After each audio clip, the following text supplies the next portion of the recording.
네, 안녕하십니까. 세범과 함께 골로새서 등반에 동행하신 여러분들을 환영합니다. 오늘부터 이제 작은 산인 골로새서를 등반을 하는데 1장 1절부터 8절 말씀을 읽겠습니다. 요절은 6절 복음이 너희에게 이름에 너희가 듣고 참으로 하나님의 은혜를 깨달는 날부터 너희 중에서와 같이 또한 온 천하에서도 열매 맺어 자라는도다. 이 골로새서는 사도 바울이 이제 3차 전도 여행을 마치고 예루살렘에서 이제 붙잡혀서 로마로 이제 에, 압송되어서 로마에서 1차 구금 생활을 할 때 AD 60년에서 62년경에 기록된 서신서입니다. 이 골로새서는 계속 얘기했지만 에베소서, 빌레몬서, 빌립보서와 함께 옥중 서신인데 특히 골로새서, 에베소서, 빌립보서는 이 서신을 들고 두기고 한 사람이 같기 때문에 쓰여진 시기가 같고 장소도 아시아 지역으로 거의 비슷합니다. 반면 빌립보서는 쓴 시기가 약간 다르고 또 대상도 그리스 북쪽 마게도니아 지역이기 때문에 같은 옥중 서신이라도 구분이 되는 것입니다. 이 골로새 지방의 위치는 에베소에서 약 160km 정도 동쪽으로 떨어진 내륙에 위치하고 있었습니다. 당시에는 이 부르기아 지역으로 불려지고 있었고 조금 더 오른쪽으로 가면 이 갈라디아 지역이 위치해 있습니다. 이 골로새서는 에베소에서 유프라테스로 가는 주요한 길목에 위치하고 있으면서 아시아에서 들어오는 관문과 같은 역할을 했기 때문에 무역과 상업이 매우 번창한 도시였습니다. 또 그 주변 계곡에 흐르는 물은 풍성한 무화과 나무 또 감람나무 열매를 맺고 특별히 그 지역에 양모 산업이 발달해서 경제적으로 부유한 도시에 속했다고 합니다. 특별히 그 골로새서를 이해를 하려면 그 도시 인구 분포를 이해해야 하는데 특징이 다른 지역에 비해서 의외로 그 유대인들이 많이 거주하고 있었습니다. 아마 주전 200년 전부터 바벨론과 메소포타미아 등지에 흩어져 있는 그 유대인들이 약 2천여 명이 집단으로 이곳으로 유입되면서 상당히 많은 영향력을 그 도시에서 행사하고 있었다는 것으로 보고 있습니다. 또한 동서의 관문인 이 골로새이기 때문에 바울 당시에 이 교역로를 따라서 많은 문명 또 다양한 종교 사상들이 뒤섞여 있는 도시였습니다. 이 골로새 교회의 시작은 바로 이곳 출신 에바브라로부터 시작이 되었습니다. 바울이 이제 3차 전도 사역을 아시아의 중심인 에베소에서 약 3년 동안 사역을 섬겼지 않습니까? 특히 바울은 그곳에서 따로 제자를 세워서 약 2년간 이 두란노 말씀 사역을 통해서 제자들을 양육했습니다. 그 에베소 복음 역사를 섬기는 기간 동안에 아시아 전역 사람들이 다 이곳으로 와서 말씀을 들었습니다. 그 당시 에베소는 로마의 그 3대 도시로 주변 인구까지 다 포함하면 약 50만 정도가 되었는데 그 사도행전 19장 10절을 보면 유대인이나 헬라인이나 아시아인이나 다 그 말씀을 들었다고 나옵니다. 그 사람들 중에 160km 떨어진 골로새 출신 에바브라가 와서 변화되어 이제 제자로 세워져서 자기 고향 골로새에 파송되었고 그곳에서 개척교회를 세우게 됩니다. 뿐만 아니라 1장 7절을 봐보면 이와 같이 우리와 함께 종된 사람 사랑하는 에바브라에게 너희가 배웠나니 그는 너희를 위하여 그리스도의 신실한 일꾼이요 그들이 에바브로를 통해 복음을 듣고 예수님을 믿게 된 것을 언급합니다. 그러면서 4장 12절 13절에도 바울이 에바브로로 로마에 있는 감옥에 있을 때 보냈는데 13 그가 너희와 라오디게아에 있는 자들과 히에라볼리에 있는 자들을 위하여 많이 수고한 것을 내가 증언하노라. 이 내용을 볼 때 에바브로가 자기 고향뿐만 아니라 주변 새 교회를 개척하는 역사를 섬겼는데 아마 엄청난 성령의 역사가 있었던 것을 볼 수 있습니다. 이 에바브로는 바울과 함께 고난에 참여할 필요가 없었는데 일부러 로마 그 가택연금 상태인 바울을 방문해서 그 현재 처한 교회들의 상황을 얘기를 하며 그 신앙적인 조언을 듣고자 이렇게 했습니다. 이 에바브로는 복음의 열매인 동역자 아키뽀와 또 빌레몬과 그의 종이었던 오네시모 등의 열매를 맺었고 바울은 이제 골로새 교회를 방문하고 싶었으나 한 번도 방문하지 못했습니다. 골로새 교회를 이제 이해하기 위해서 가장 중요한 것 중에 하나가 그 교회에 침투한 이단 사상에 대해서 이해가 선행되어야 합니다. 바울은 그 문제를 해결하고자 골로새에서 편지를 써서 이제 증거하고 있는데 이 이단들의 핵심은 이 기독론과 연결이 되어서 바울은 그리스도에 대해 잘못 알고 있는 이 골로새 이단들의 주장을 반박을 합니다. 가장 중요한 부분 중에 그 첫째 이단은 원시 영지주의로 기본적인 특성이 유대교적입니다. 이 이단은 할례, 음식법, 안식일, 절기 등 유대교와 관련된 요소에다가 헬라 철학의 기본 요소인 그 스토아과의 금욕주의가 합해진 초기 영지주의에 싹지나고 있는 상황이라고 할 수 있었습니다. 이 영지주의가 가지고 있는 특징은 육은 굉장히 무시를 하고 더 나아가 육은 구원의 대상이 아니고 영만 구원의 대상이기 때문에 어떻게 하든지 영은 기쁘게 하고 육은 억압하고 고통을 가해도 또 학대를 해도 괜찮다 하면서 유대교적 요소와 영지주의 이런 것이 혼합 작용되어 있는 초기 영지주의라 할 수 있습니다. 그 가운데 그들은 영지주의는 지식을 통한 구원으로 심오한 것을 깨달으면 뭔가 거기에서 구원이 온다라고 생각한 사상이 상당히 배어 있었습니다. 둘째로 골로새에 침투한 이단들의 가르침 내용들을 보면 특별히 천사들과 영적 존재들을 얘기를 하고 있습니다. 예를 들어서 욥기 38장 7절 그때 새벽별들이 기뻐 노래하면은 천사들의 표현이라고 할 수가 있는데 하나님께서 천지를 창조하실 때 천사들이 기뻐 노래했습니다. 또한 사도행전 7장 53절이나 갈라디아서 3장 19절을 보면 하나님께서 모세에게 율법을 주실 때 천사들을 활용하셨다고 말씀이 나옵니다. 그래서 창조 사역에 천사가 음으로 양으로 개입하고 또 율법을 주시는데 천사가 개입했으니까 어떻게 하든 천사의 도움을 받으면 하나님과 관계가 더 깊어진다고 생각을 했습니다. 그래서 골로새서 2장 18절에는 천사 숭배 사상이라는 표현이 나오게 되는 것입니다. 그래서 금욕적인 습관들로 육신의 욕망을 절제하면 영적으로 순결해지고 깨끗해지니까 하늘의 환상과 신비를 얻는 데 효과적이고 도움을 준다 생각해서 이걸 강조하고 있는 것입니다.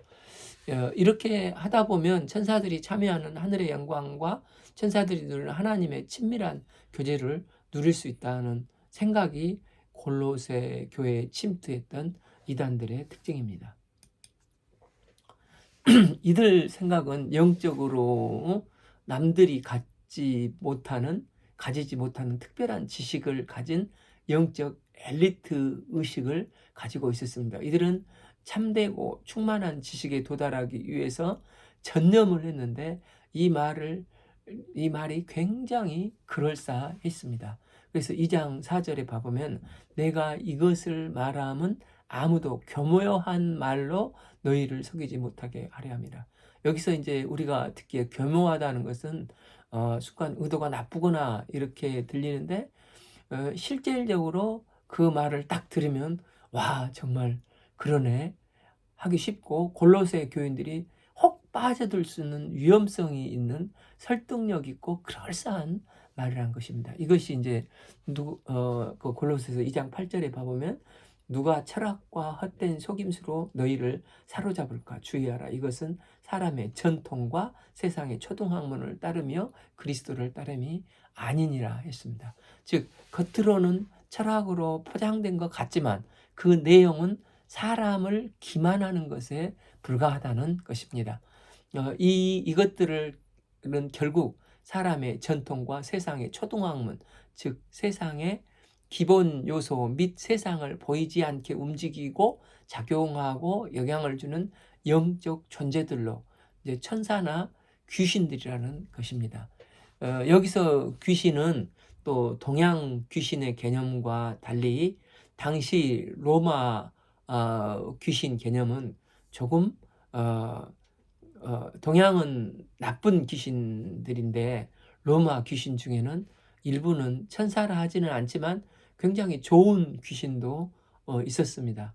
그런 귀신들의 도움을 받는데 이런 요소들이 필요했다고 봤던 것입니다.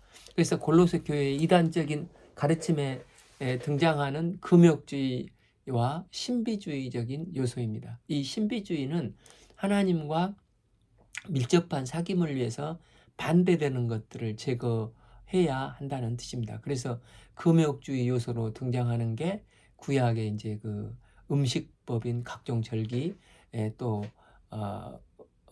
안식일, 매달 초, 월삭이라고 하는 것, 기타 절기들인데 그럴 때 금식을 하고 음식을 절제하면 영이 순결해져서 하나님과 신비한 연합을 즐기는데 큰 도움이 된다. 이런 그 사람들이 골로새 침투에서 영향을 끼치고 있었던 것입니다. 그러면서 2장 그 18절 아무도 꾸며낸 겸손과 천사 숭배를 이유로 너희를 정죄하지 못하게 하라. 그가 본 곳에 의지하여 그 육신의 생각을 따라 헛되이 과장하고. 여기서 그 이제 신비적인 겸손은 가식이 있다는 뜻보다도 하나님의 뜻과 상관없이 이게 겸손이라고 사람들이 고안해낸 내용들을 말을 하는 것입니다. 그 가운데 천사 숭배는 하나님과 골로새 교인들을 연결시키는 굉장히 중요한 역할을 하는 것으로 봤기 때문에 이런 각종 엄격한 규정을 준수함으로써 말로 다할 수 없는 영적인 만족과 기쁨을 얻을 수 있다고 생각을 한 것입니다. 또 이제 세 번째로 유대주의의 율법주의자들입니다. 이들은 골로새 교회에 남몰래 침투에 들어와서 야 너희들이 예수 믿으면 다고 예수 믿기만 하면 구원받는다고 야 세상에 그런 게 어디 있냐 넌 거저 먹으려고 하냐 그런 게 아니고 뭔가 믿음 플러스 공덕을 쌓아야지 그래서 할례도 행하고 율법도 행하고 그래야지 뭔가 행함에 동참을 해야지 구원에 이룰 수 있다. 이렇게 하면서 율법주의자는 행함을 가리키는 것입니다. 그런데 이것은 결코 복음이 아닙니다. 그래서 골로새 교회는 이런 율법주의자들과 더불어 영주의적인 가르침과 이교도의 철학적인 사고를 가진 유대인들의 이 사상, 종교가 혼합되었고 심지어 SNF파의 금욕주의 흔적도 찾아볼 수 있는 것입니다. 그래서 딱 꼬집어서 어떤 것이라 말하기 힘든 원시 영지주의자 형태를 띈 상태였습니다. 그러다 보니까 골로새 교인들이 신앙생활을 열심히 하는 부류도 있지만, 또 한편으로는 매우 그 이단 사상의 영향을 받아서 피곤하고 점점 침체되고 있는 소식을 바울은 이제 듣게 되는 것입니다. 바울은 교회에 침투한 이단들을 염두에 둔 상황에서 자꾸만 예수님을 안 보고 다른 데를 보려고 하는 부류들에게 이 골로새서를 써서, 너희들이 예수님을 제대로 누리지 못하니까 자꾸만 밖에서 뭘 찾으려고만 하고 뭔가 더 하려고 하는데, 그런데 이런 것 저런 것 다 내려놓고 예수 그리스도 한 분만 있으면 모든 것이 충만하고 만족한다. 이 바울이 이렇게 설명을 골로새서에서 하는 것입니다. 그래서 골로새서는 4장의 짧은 내용이지만 가장 힘을 기울인 부분은 그리스도는 누구신가? 예수님은 도대체 어떤 분이신가? 그리스도에 대한 신앙적 이론을 이제 기독론이라고 하는데, 사도 바울은 이 구약과 이 사복음서에 입각해서 예수 그리스도가 과연 누구신가를 가장 구체적으로 설명하고 있는 성경이 이 골로새서인 것입니다. 사도 바울은 너희들 잘못 알고 있다. 예수 그리스도 안에 모든 것이 다 있고 한 분 예수 그리스도로 모든 영적인 삶, 또 세상적인 삶, 모든 삶이 다 해결된다. 사실을 골로새서 말씀하고 있습니다. 그러면서 그리스도 예수가 어떤 분이신지, 이 예수님은 도대체 어떠한 분이시기에 한 분이면 된다고 하는가, 특별히 그와 관련해서 말씀을 합니다. 1장 16절에서 보면 만물은 예수 안에서 또 예수를 통해서 예수님을 위해서 창조되었다는 것입니다. 만물의 시작도 진행도 목적도 목적지를 향하는 것도 예수님, 그러니까 시작도 과정도 목적도 예수님 한 분이면 되니까 예수님 한 분으로 만족하라는 것입니다. 그래서 천사의 중보, 천사의 도움을 예수님 외에 따로 받을 필요가 없다는 것입니다. 또한 1장 19절에서 예수님은 하나님의 모든 충만으로 충만하다는 것입니다. 여기서 모든 충만은 하나님 자신의 모든 충만하심을 말씀합니다. 즉 하나님 되심이 전부를 예수님 안에 머물게 하셨다는 것입니다. 하나님 되심이 100%의 특징이, 하나님의 특징, 하나님의 속성, 지혜, 능력, 거룩함이, 이 모든 것들이 하나님께 100%로 계신다면 하나님의 아들 예수님에게 이 100%로 하나님이 거하시길 기뻐하셨다는 것입니다. 그러니까 예수님을 체험하고 예수님을 만나면 100% 하나님을 체험하게 되는 것입니다. 이 예수님이 너희 안에 계시는 그리스도이신데, 그분이 1장 27절에 이 비밀은 너희 안에 계신 그리스도니 곧 영광의 소망이라고 했습니다. 즉 소망이 성취되면 예수님의 영광으로 가득 찬 미래가 바뀐다는 것입니다. 그래서 28절에서 그리스도 안에서 완전한 자로 세우려고 사역을 진행하는 것입니다. 그래서 이제 2장 6절, 그러므로 너희가 그리스도 예수를 주로 받았으니 그 안에서 행하되 그 안에서 머물고 흔들리지 않고 요동치 않으면 문제가 될 게 결코 없다는 것입니다. 왜냐하면 그분은 모든 것의 머리이시고 모든 것의 근원이시고 출발점이 되시기 때문이라는 것입니다. 2장 10절, 너희도 그 안에서 충만하여졌으니 이는 모든 통치자와 권세의 머리니라.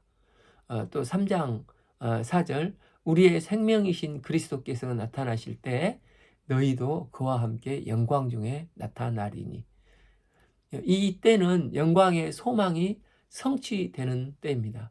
예수님의 영광이 우리 소망이었는데 예수님께서 재림하실 때 예수님과 함께 우리가 영광 중에 나타나게 되니까 예수님의 영광이 우리 영광이 되는 것입니다.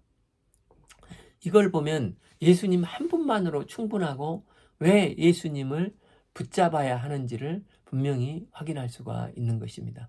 이 골로새서의 내용은 1, 2장은 그리스도는 어떤 분이신가에 대해서 아주 깊고 굉장히 이론적이면서 철학적인 내용으로 설명을 하고 있습니다.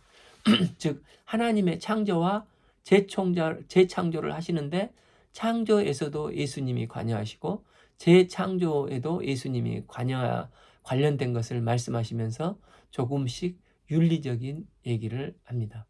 이 1, 2장을 제대로 이해하고 누리면 이제 3, 4장에 가서 본격적으로 예수님과 함께한 신자의 충만한 삶을 설명하고 그리스도를 아는 사람의 삶이 어떠해야 되는가 하는 부분에 대한 것을 말씀하면서 아 그렇구나 이렇게 4장을 읽으면 공감을 하게 되는 것입니다. 그래서 바울이 감옥에서 같이 써서 보낸 이 교회론에 대해서 쓴 이 에베소서와 긴밀한 이 관련이 되어 있는 이 성경책입니다. 이 에베소서의 범위가 그런데 교회 중심이라면 이 기독론인 이 골로새서는 그 범주를 우주로 확대를 해서 설명하고 가르친다는 점에서 예수님에 대한 인식과 스케일을 굉장히 크게 만든 점이라 할 수 있습니다. 기도하기는 이 골로새서를 읽어가면서 바울이 변화되어 에베소 전체 도시를 복음화시켰듯이 또 에베소에서 변화된 한 사람 에바브라가 자기 도시와 마을로 돌아가서 또 그 주위의 도시에 엄청난 변화와 소망을 가져준다는 것을 보면서 나 한 사람이 복음 안에서 진정 변화됐을 때 얼마나 많은 영향을 미치는가 새롭게 발견되는 시간이 될 수 있기를 기도합니다. 또한 나는 예수 그리스도 안에서 충만함을 누리고 예수 한 분만으로 만족을 누리는가를 돌아볼 수 있기를 기도합니다. 골로새서를 읽으면서 예수님이 가지고 계신 모든 충만함을 그리스도 안에서 기쁨으로 누리는 삶이 될 수 있기를 기도합니다. 1. 하나님의 뜻으로 말미암아 그리스도 예수의 사도된 바울과 형제 디모데는 지금 사도 바울은 로마에서 1차 구금 때 바울과 함께 있는 디모데가 편지를 쓰고 있습니다. 바울과 형제 디모데라고 표현하므로 주로 바울이 썼지만 영적인 아들을 공동 발신자로 추가해 주므로 젊은 동역자를 세워주고자 하는 바울의 영적 아비의 마음이 느껴지지 않습니까? 영적 리더는 사울과 같이 다윗을 짓밟고자 하지 않고 젊은 리더들을 세워주고 세워주고 격려하는 주의 종이 되어야 되는 것을 보게 됩니다. 바울은 다른 서신서와 마찬가지로 자신이 사도된 것은 자신의 지혜나 결단이나 다른 사람의 충고가 있어서가 아니라 오직 하나님의 뜻이 아니면 결코 사도가 될 수 없었다고 확고한 자기 정체성을 강조하고 있습니다. 이 골로새에 있는 성도들 곧 그리스도 안에서 신실한 형제들에게 편지하노니 우리 아버지 하나님으로부터 은혜와 평강이 너에게 있을지어다. 바울은 수신인인 골로새 교인들을 향해서 성도들이라고 부르고 있습니다. 여기서 성도로 번역된 헬라어 하기오이스는 거룩한 자, 구별된 자라는 뜻으로 그 소속이 세상에 속하지 않고 하나님께 속해 있어서 하나님 나라의 천국 시민이라는 것입니다. 그 생명은 하나님의 생명책에 기록되어 있으며 나는 하나님께 속한 자라는 신앙 고백이 있는 자들로 하나님의 백성답게 사는 사람들이 그리스도의 성도입니다. 그러므로 예수를 믿는 사람은 거룩한 열망을 품고 날마다 주님의 보혈을 의지하여 그리스도를 닮아가는 여정의 삶을 살아야 하는 것입니다. 또한 신실한 더 페이스풀 형제들이라고 이제 했는데 예수 믿는 사람들이 곧 참 신실함의 보증 수표가 되는 사람들입니다. 형제란 머리 대신 예수 그리스도 안에서 유대인이건 이방인이건 그리스도를 영접한 자는 다 한 형제라는 것입니다. 입이 우리 아버지 하나님으로부터 은혜와 평강이 너에게 있을지어다. 바울이 편지를 보면 대부분 은혜와 평강을 위해서 축복 기도를 하고 있는데 이 골로새서 성도들에게 은혜와 평강이 있을지어다 라고 축복 기도를 하면서 안부를 전합니다. 예수 그리스도를 믿음으로 말미암아 의롭게 함을 덧입은 점이 참 은혜라고 한다면 그 은혜를 소유한 사람이 천국 갈 때까지 늘 누리고 소유할 것이 평강이라고 하기 때문입니다. 3. 우리가 너희를 위하여 기도할 때마다 하나님 곧 우리 주 예수 그리스도의 아버지께 감사하노라. 사실 사도 바울은 고린도 교회들과는 일면식도 없는 사이였습니다. 그럼에도 바울은 골로새 성도들을 위해서 감사하며 기도하고 있습니다. 잘 알지 못하는 사람들이나 한 번도 본 적이 없는 열방을 위해서 기도하는 마음을 우리에게 주실 때가 있습니다. 하나님은 이렇게 기도의 지경을 넓혀 주시기를 넓혀가기를 원하십니다. 바울이 이렇게 감사하며 중보 기도하는 이유가 무엇입니까? 4. 이는 그리스도 예수 안에 너희 믿음과 모든 성도에 대한 사랑을 들었으며, 이는 그리스도 안에서 그들이 가진 믿음과 사랑 때문이라는 것입니다. 성도의 믿음의 대상은 오직 예수 그리스도이십니다. 당시 골로새 교회는 율법을 준수하는 율법주의자들, 영지주의자들, 또한 천사를 숭배하는 이단 사상들이 팽배했습니다. 그러나 골로새 교인들은 이러한 왜곡된 것을 따라가지 않고 복음 진리를 배우고 들은 대로 따라가고자 하는 성도들이 대부분이었습니다. 또한 그들은 서로 사랑으로 돌보고 격려하며 서로 부족함과 연약함을 그리스도의 사랑으로 섬겼습니다. 오 너희를 위하여 하늘에 쌓아둔 소망으로 말미암으니 곧 너희가 전에 복음 진리의 말씀을 들은 것이라. 골로새 성도들이 믿음과 사랑으로 나갈 수 있었던 것은 그들이 이 땅에 소망을 두지 않고 영원한 하나님 나라에 대한 소망을 두고 살았기 때문입니다. 구원의 믿음과 천국에 대한 소망과 실제적인 삶 속에서 그리스도의 사랑이 있었고, 이로 인해서 그들은 복음에 합당한 삶을 살아갔습니다. 흔들리지 않는 삶을 살아가는 비결은 바로 믿음, 소망, 사랑으로 살아갈 때입니다. 그들이 이러한 믿음과 사랑과 소망이 생겼다는 것은 결코 무엇 때문입니까? 결국 골로새 교인들이 복음을 들었기 때문이라는 것입니다. 이 복음이 이미 너희에게 이름에 너희가 듣고 참으로 하나님의 은혜를 깨달은 날로부터 너희 중에서와 같이 또한 온 천하에서도 열매를 맺어가는 자라는 도다. 그들이 복음을 듣다 보니까 예수님께서 날 구속하기 위해서 돌아가셨다는 것을 이제 성령의 감화 감동으로 이제 영접하게 되고 그들에게 믿음이 생겼습니다. 또 이 믿음이 생기니까 사랑이 생기고 하나님 나라의 산소망도 생기게 되는 것입니다. 다시 말해서 사도 바울은 에바브라에게 이제 두란노 소원에서 은혜의 복음을 가르쳤고, 제자로 양육된 에바브라는 이제 골로새에 돌아가서 그들에게 복음을 가르쳤습니다. 4장 13절 보면 그가 너희와 라오디게아에 있는 자들과 히에라볼리에 있는 자들을 위하여 많이 수고하는 것을 내가 증언하라. 이렇게 은혜의 복음은 생명이 있어서 점점 자라서 온 천하에서 열매를 맺어 자라게 되는 것입니다. 이 복음이 우리 다음 세대에도 자라서 잘 계승되길 기도합니다. 이처럼 복음에는 능력이 있고 복음 전파되는 곳마다 영적 열매가 맺혀지게 되는 것입니다.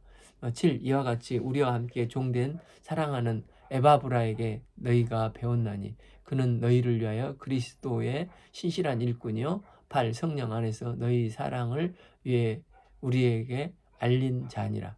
에바브라는 골로새 교회의 개척자입니다. 사도 바울은 그를 그리스도의 신실한 일꾼으로 소개하면서 사랑하는 에바브라로 소개함으로 그가 얼마나 복음의